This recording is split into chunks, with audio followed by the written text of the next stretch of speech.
आप देख रहे हैं मीडिया श्रावस्ती न्यूज। सलाहकार पूर्वांचल विकास बोर्ड राज्य मंत्री साकेत मिश्रा पहुंचे श्रावस्ती। बाढ़ प्रभावित क्षेत्रों का दौरा कर बाढ़ पीड़ितों को बांटी राहत सामग्री की। उत्तर प्रदेश सरकार के मुख्य सलाहकार पूर्वांचल विकास बोर्ड राज्य मंत्री साकेत मिश्रा श्रावस्ती पहुंचे,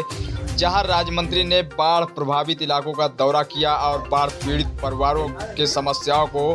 जल्द से जल्द सुलझाने का आश्वासन दिया। राज्य मंत्री ने विकास खंड गिलौला के न्याय पंचायत कल्याणपुर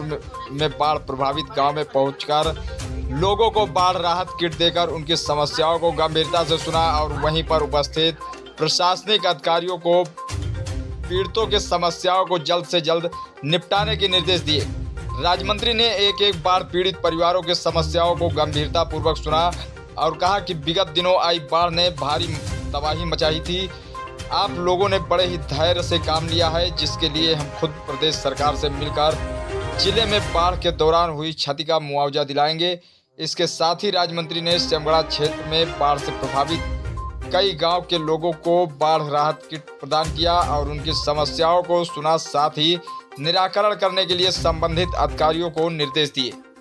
सरकार की तरफ से या अपने व्यक्तिगत रूप से हम लोग ने खाना बंटवाया था, जिससे क्योंकि उस समय लोगों का खाना पीना बंद हो गया। उसके बाद जहाँ जहाँ नुकसान हुआ है, जैसे रामनगरा की बात हुई है, वहाँ पे एसडीएम साहब हैं, प्रशासन सबको निर्देश मिला है माननीय मुख्यमंत्री जी से डायरेक्ट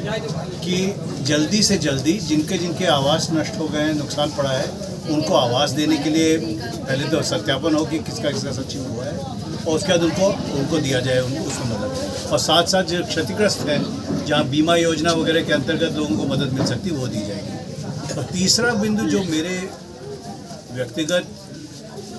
अगर मैं सोचूं सबसे महत्वपूर्ण है कि हम लोग को यहाँ पे इस तरह का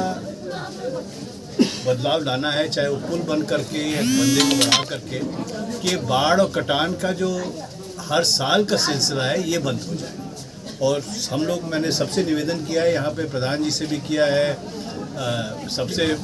सारे जनप्रतिनिधियों से किया है कि मिल करके ऐसा नियोजित रूप से बनाया जाए कि आवास की तरफ जो क्षति होती है वो कम से कम हो, और खेत की तरफ जैसे चाहे वो पुल बांध करके हो या छोटे बंदे लगा करके हो या कुछ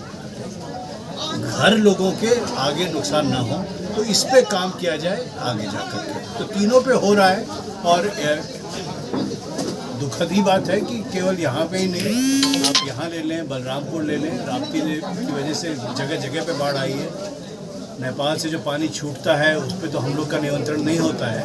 पर हम लोग यहाँ पे जो जैसे बालू हटाने का काम है वो कर सकते हैं ज़्यादा बेहतर तरीके से। तो वो सब प्लान करके करना है जिससे कि आगे बाढ़ कम हो। पिछले दिनों मुख्यमंत्री योगी आदित्यनाथ जी आए थे और उन्होंने कहा था जल्द से जल्द लोगों को आवाज़ दिया जाएगा ताकि उन लोगों को जो बेघर हो गए हैं उनको सहारा मिल सके। क्या इस पर काम चल रहा है? इस पर पंजीकरण जो लिस्ट बननी थी वो लिस्ट तो बन गई है, उसका केवल सत्यापन हो रहा है और सत्यापन होते ही उसके बाद धीरे धीरे बजट रिलीज हो जाएगा लोगों का आवाज़ के।